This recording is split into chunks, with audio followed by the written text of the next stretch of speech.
Hi folks, so no video on this one, of myself. It's a late hour and can't think to really put some bright lights on to the degree of which you could probably see me okay. So hopefully I'll be able to find some nice visuals, video footage, and some pleasant music as well.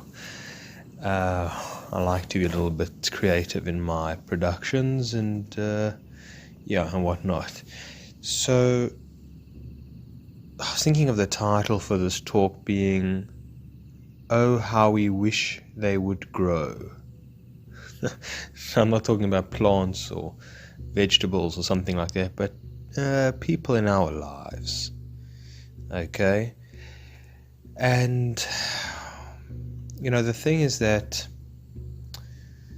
we don't give up easily on some people in our lives, and other people in our lives we don't have a choice to give up on so much in a way, because here's the tricky thing, is that we can be sort of forced together, if you will, in a sense. And so there's different layers to this, but sometimes, like, I remember I dated a woman and for a while, and from higher perspective, I knew what she was about. I knew her limitations. I knew her lack of ability to grow, or her non-desire or no desire to grow really, or to change and to better herself. And I knew all her flaws. I knew all her shortcomings. I knew the underdeveloped stuff, or shadow work that she hadn't done. And so I was very aware of also somewhat of her selfish nature, self-centered nature.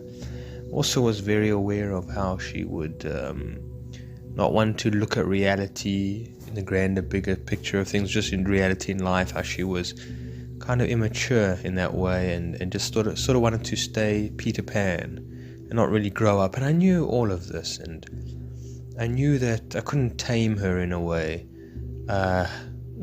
in the sense of just like, not even tame, that's the wrong word, I never really wanted to tame, but just maybe shed some light on maybe other perspectives of life and potential other priorities, and not to be just so I would say entertained by mass media, whatever it might be, and just sort of very superficial social interactions, to look for a bit of a deeper meaning, richer experience of existence and life, and also for herself to take life a little bit more serious. She was very much somebody who was a very nonchalant attitude towards life, like nothing would really get the better of her, and for better or for worse. And I would find, if somebody in her life was sick or passed away or something like that, it was like, what can you do, in a way? And if it was someone's birthday or a memorable moment, it would be like, well, these moments come and go, very, very on the surface, very on the fence about life, not into any extremes, not facing any sort of real challenges in her life, any deep emotions in her life, very, very removed, okay? Not, very, very happy with a very slice piece of her own life, a slice of it, and just easy-go-lucky, and and very simple in nature, and that was her coping mechanism, okay? And what I felt in my own life was that I was very much missed. I very much was not felt for my seriousness, for my depth, for what I valued, right? In the relationship, and within her, and within myself even. It wasn't neither a priority or didn't even exist. Again, it was a superficial relationship. It was very much on the surface, and she was very happy with me because I think I was very patient and rather understanding, but not demanding. But we were very much forced together. It was very much the situation where I had no one else in my life, and she was the best that came along, I would say. And so I had to make do, and also there were other circumstances financially, and how we lived together and whatever it was. And so there was a sense of, for myself, a codependency to a degree, and a loneliness and whatever it was. And also she helped to make meals. She played some parts from her side of, I'm not a very good cook at all, and so she would do it, but very, from time to time, not very involved, I would say, as little as she could possibly do. And I would point this out to her and be like, I rely mostly on takeaways, type of thing. And again, I'm such a picky eater, or rather a conscious eater, I'd like to say. So there's only very few places that I could eat at it. And I'd mention that, it was her job, but she wouldn't change. That's what I'm saying, is that she was set in her ways for many, many years. And even the best version of myself, and the highest of encouragements and and support that I would give to her, it was in vain. It really was. It was null and void. Okay, and let's just say in vain. That pretty much covers it. And so there was no growth. There was no appreciation for my individuality. Again, there's no appreciation for myself, of my interests, of my hobbies or my skills. Let's say I was into gardening, she would never show an interest in my gardening or vegetables. And even though we would eat the vegetables ourselves, but she wouldn't even say before cooking a meal, like, is there anything from the garden that we can eat? It's something like that. Not interested in myself and the way that I would make videos, or make videos in general, and the people I would subscribe to. Not involved in my world at all, or showed very much interest about it, in a sense. And and again, for myself, when I would come to her with ideas or insights or something or other, just experiences or stories, she just was not very interested. It didn't really faze her. It wasn't very, intriguing or stimulating. Not as much as stimulating as the phone would be, and what's going on the social networks, or what's going on the TV. And there would often be times I'd walk into the room and she would still be very much focused on the phone or the TV, and I didn't even play a part when walking into the room. And whatever energy I was bringing and what mood I might have been in regards to, maybe I was feeling very sad that day, or there was no space for me really in her environment, in her proximity, in her mind, if you will. It was only when I used to go away from her for like a number of days that when she would actually feel starting to miss me, that type of thing. And so for myself, it took a long time until I realized that I can no longer have expectation for her to change. And it was a hard pill to swallow, but I had to swallow it. But you see, that this was the thing, was that living in a close proximity with her still for many years, still after that, a realization and awareness, and not being able to change the situation, like, really, folks. And it's complicated. And I think for some of you in your own lives, you also are in complicated situations, with partners, with children, with obviously husbands or wives or parents, girlfriend, boyfriend, brothers or sisters, family members, flatmate, something or other, a boss, colleague at work, neighbor, many, and aunt, uncle, many relationships that you could find yourself in, whereby it's not easy to just, leave and close the door on, okay, for many different reasons. And so, so for myself, there were many different reasons of why I couldn't just exit the relationship, until the time was right. Anyway, and so knowing her limitations and knowing what she was about, I found myself slipping back into not expectation, but because of living in such close proximity and not being able to address with her the the way that I really felt about her, although I would at times, but she would have none of it, right? Like I used to say that she was very lazy and she completely disagreed with me. And and I would say, she would get upset because she would say, now I'm starting to do gym and eat healthy, and I would sort of snicker at it or chuckle, and she'd be like, why do you do that? And I said, because you've said this probably about 100 times since I've known you, and we've been in this relationship, and you will do gym for a day and a half, and then you'll quit. You'll do exercise or something like that, you go for a run, and then you'll quit. So I've got no confidence. I can't believe you don't have any confidence in me, I say, I wish I could have confidence. I bought her dumbbells.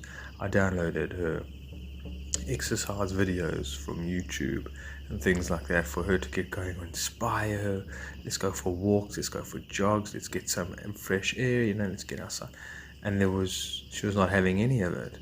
And so for myself, one of the things I'd say that, well, you're lazy. And she would really get offended by it. See, again, she didn't want to see any of her flaws. She didn't want to see any of her shadow. She just wanted me to see her as the all-perfect, all-rounded, well, easygoing, funny companion, whatever, girlfriend in that way. Only to see her. And so I suppose I would fall for that because I was playing a role, right? And playing that role with somebody, whether it's mom or dad or whatever it is, you forget who they are and who you know them to be. In the bigger picture of things, you see, this is very important, folks, is the bigger picture.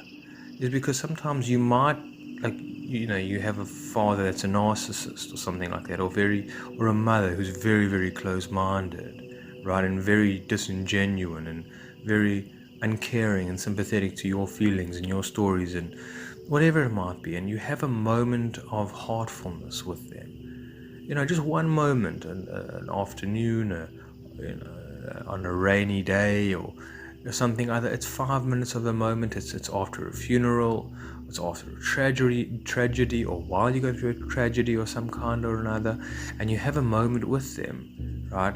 And then you sometimes you get all your hopes up. Obviously, that's one part of it, but you connect, and you felt something real, and it messes with you in a big way, because again, you don't see from the bigger picture. You realize, hold on, this person is not like this 99% of the time, right?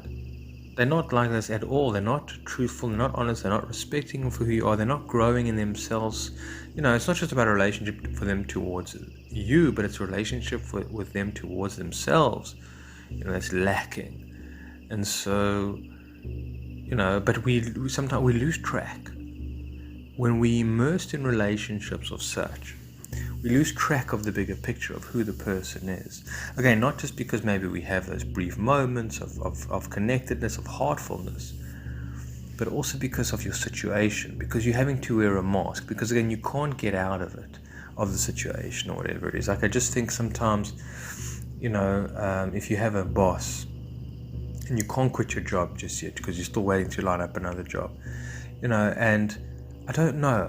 For example, for myself, I know my brother in particular, what he is about through and through.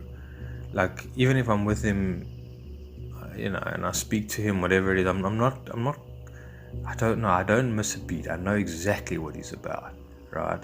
I know exactly, he's the ins and the outs of who himself, and I won't change my feelings towards him, even by spending time with him, or I won't misjudge him. I'm convinced, not convinced, I have conviction in my beliefs about who he is and what he's about, right? Some people, again, like other people, let's say like my aunt, just an example, like my aunt, I have 60% beautiful moments with her, and I'm really grateful for her for being there for me at the end of the day. But 40%, right, of her is just an absolute challenge, right? It's an absolute hair teeth pulling scenario for all different reasons. Some of the time she gets me, some of the time she doesn't. Sometimes I'll just say, oh, well, I'm having an issue with my father, and she'll be like, well, that's because he's really looking out for your best interest. She knows who my father is, but she's having a moment. She's having a regression in her day, or something that's going on for her. She's in a mood, and so something or other, and that can happen. You know what I'm saying? In inconsistent relationship, or people that are not consistent with themselves, or have a healthy relationship with themselves, or growing with themselves, they're very moody. They're very inconsistent, right? I'm saying a lot of things here. Anyway, so let's say, in that way, so let's say 40% of the relationship, 60% of it, which is great, 40% of it, which is very taxing, 40% of it where you feel that, it's somewhat conditional sometimes as well. Like, the person's not well integrated, but you don't write them off completely, and you don't need to write them off. But you know that there's, it's not 90% that it's working for you, and there's a deep connection consistently, and there's only 10%. I'm saying maybe it's 50-50, maybe it's 60-40, 60 where it's not so much supportive of who you are in the relationship, or whatever it is. You don't see eye to eye 60% of the time, whatever. And there's all other stuff. So sometimes it's hard to write some people off. But like, let's say my brother, I can write him off, no problem about it. But there's some people in your life where it's very grey. Okay, it's very grey.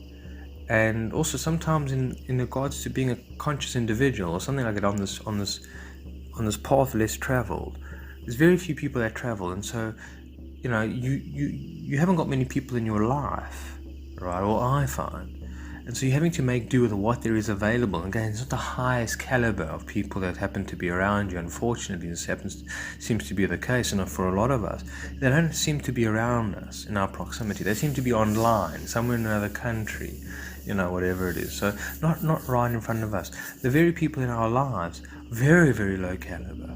Very low caliber. And so you're having to make do with what is in front of you. Again, it's like, well, the food that comes from the supermarkets, the fruits and vegetables, for heaven's sake, we know that they have pesticides, insecticides, they're grown with, half the nutrition is missing. We know this.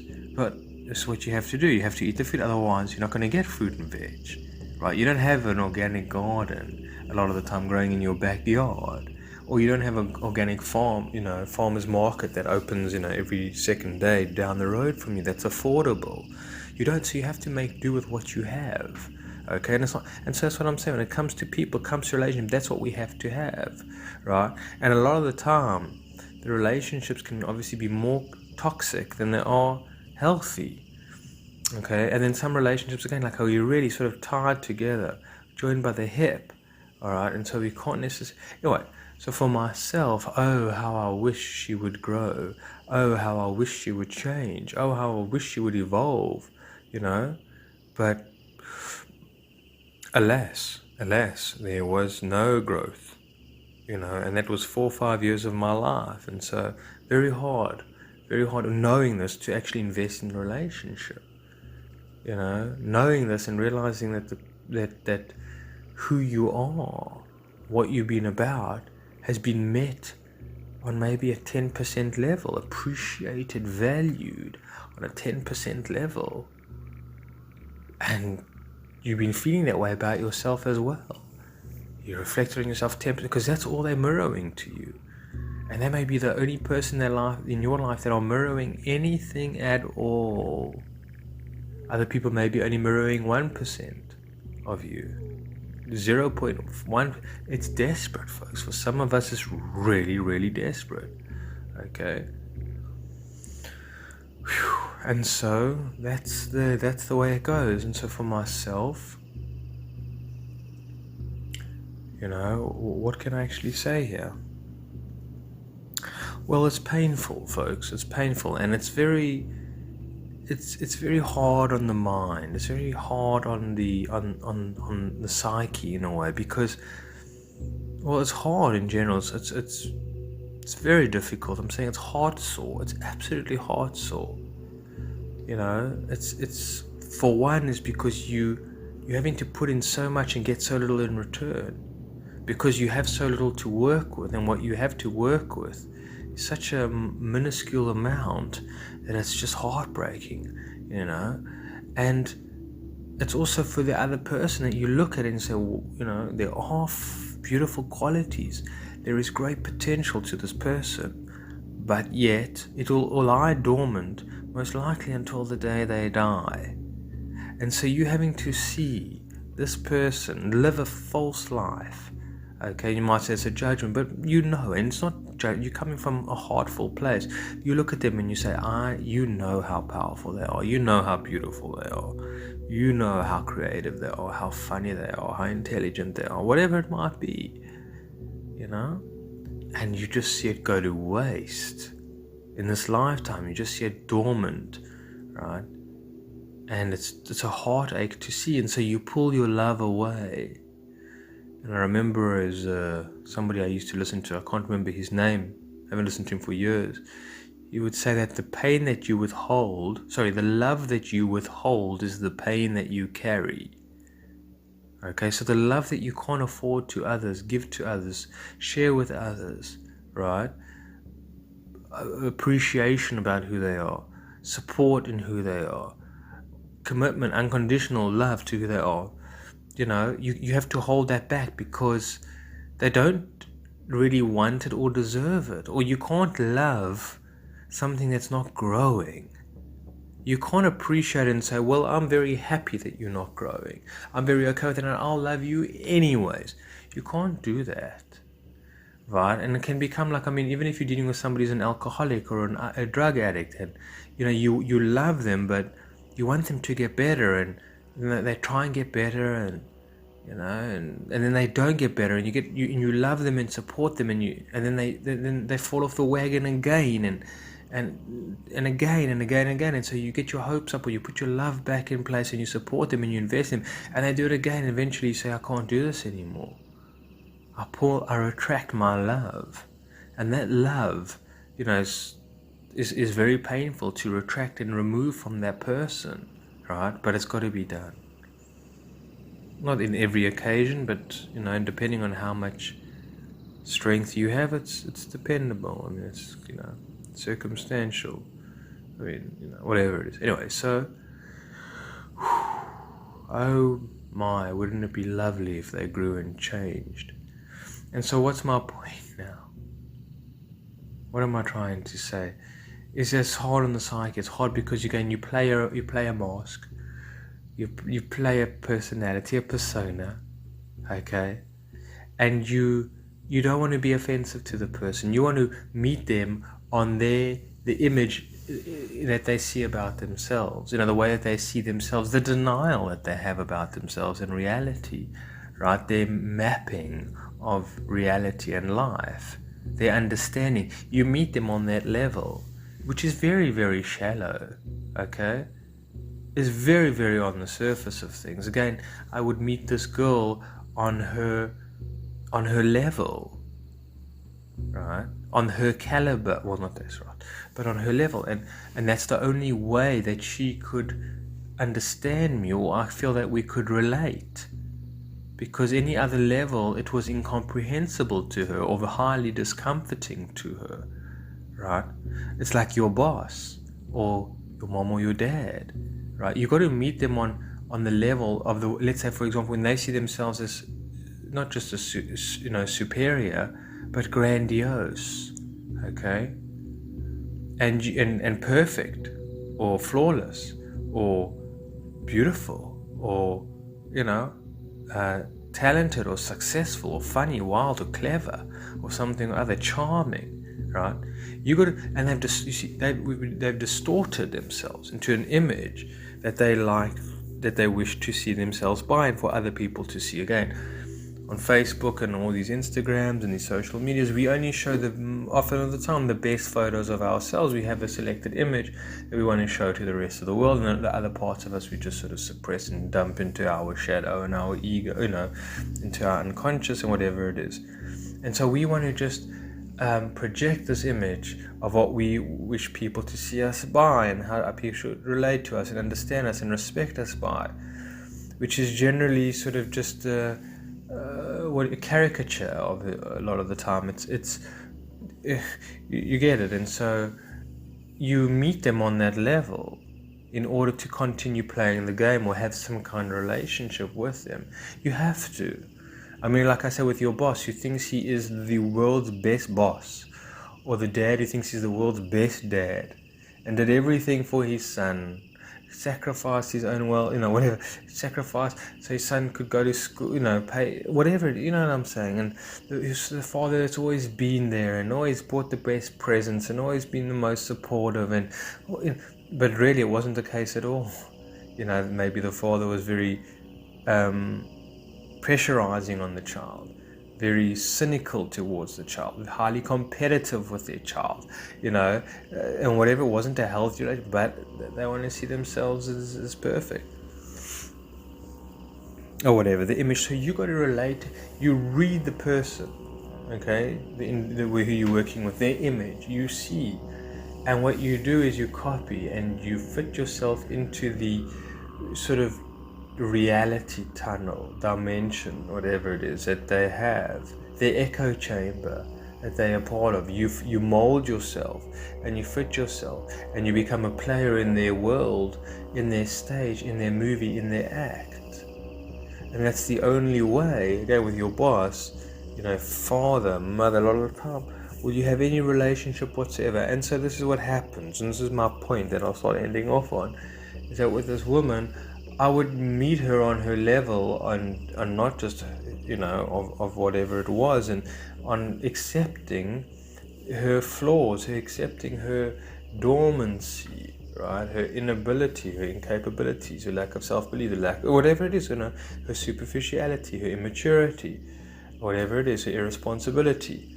Okay, although she never thought she was any of those things. She thought she was mature, she was responsible, she was a go-getter. She was creative, ambitious, motivated, and she was nothing of these things. So that's why I need to meet her on it again. And then I would fool myself by moving into that world and thinking at the same time, well, this is who she is. And this is what the relationship is about. Like, it's almost like a real relationship, because she would also see it as we like sort of boyfriend and girlfriend and potentially moving towards marriage. And for myself, at the better times, I would say there's no ways moving towards marriage. But when I would get lost in the act of girlfriend and boyfriend, so what we do, and we'd go out and people would see us, maybe we saw some of her friends, and I would feel like a partner.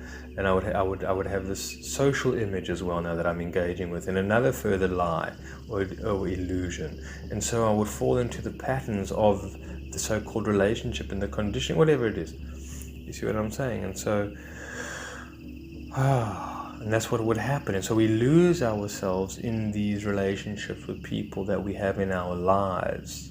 You follow?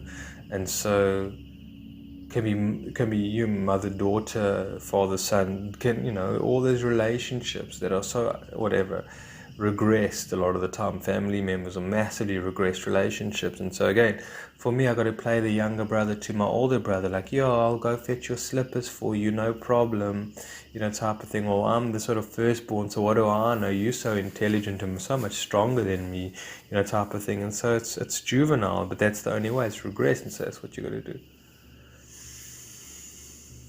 And so the point here is that, this is all sort of a very side note, is that I'm just waiting for the world to change, and waiting for my situation, for where I can meet people in my life. They can reflect to me 90% of who I am, and I can reflect back to them 90% of who they are. And we can accept each other, we can accept our own flaws for ourselves, and we can accept each other's flaws. And we have nothing to hide. We have nothing to hide. We don't have to play any games, okay? We don't have to project the image that somebody else wants us to project, if that makes sense, for ourselves, to act by. We don't want to, we don't give each other scripts to play by. We don't compartmentalize each other, It's freedom, baby. It's freedom. And so it's mature, healthy relationship. It's resonance. That's synergy that works. Okay?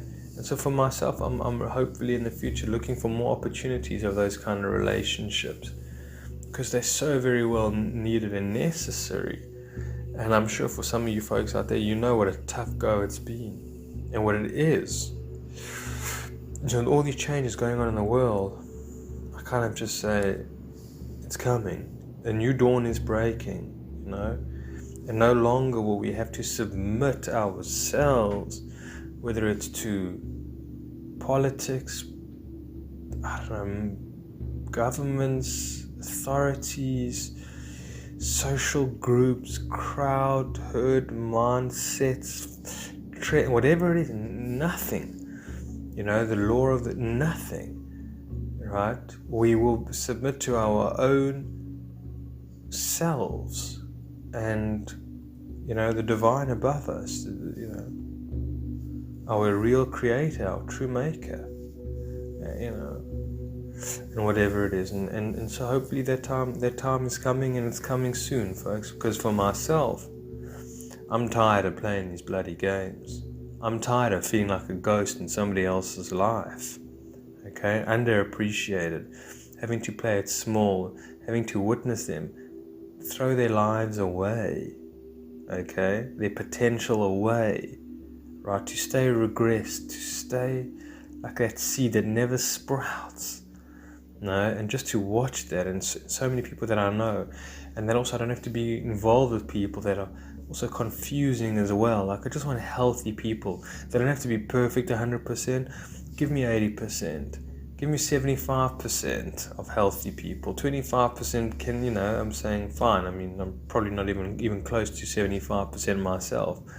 But a consistency, give me consistency, and give me that ability to not having to degrade myself, to downplay myself, to dilute myself, to fit into somebody else's image and character that they understand me by. That's anything less than who I am and what I am about. Yeah, folks. Power stuff. And so shall it be. And that we move from this era into the next and leave this in the dust. Leave this in the dust. All those not failed relationships, but what we took from them, what we learned from them. But again, we're leaving these people behind, folks. They're not coming with us. There's just no. It's not their time. It's not their place, right? And so we forge ahead. And we say goodbye to so much of the past and so much of those relationships, those sort of that never even took off, and we grieve over the loss of them, right? Very important, we grieve over the loss of them. It's not like kind of, hit the road, Jack, and don't come back, or see you later, alligator, or something like that,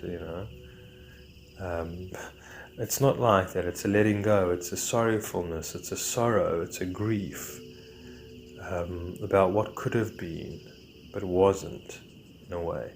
All right, folks, before I go any further, I'll end off on that for now.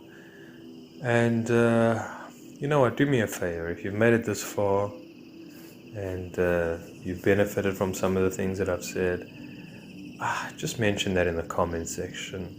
I mean, it would, otherwise I feel like I'm talking to myself. You know what I mean? Like, I don't know who's made it to the end, maybe only a handful of people, which is fine. But just do me the favor, really. If you've taken something from this talk, if it's, I don't know, done something for you in any sort of way at all, just leave a comment. And if I don't get any comments, well, that's fine, but it would be nice if I did. Because I'm not getting reflected in my own life. I'm not getting mirrored. I'm not getting appreciated. I'm not getting recognized. I'm not getting support. And I often feel the lack of support that I get from my listeners on YouTube at times makes me feel like not even bothering to release videos, right? And so it's important that I know that people are out there, and for those of you who have made it this far, that you can just write something, anything in the comments that that lets me know that I'm being heard and I'm being appreciated and I'm being acknowledged. All right, wishing you well. Take care.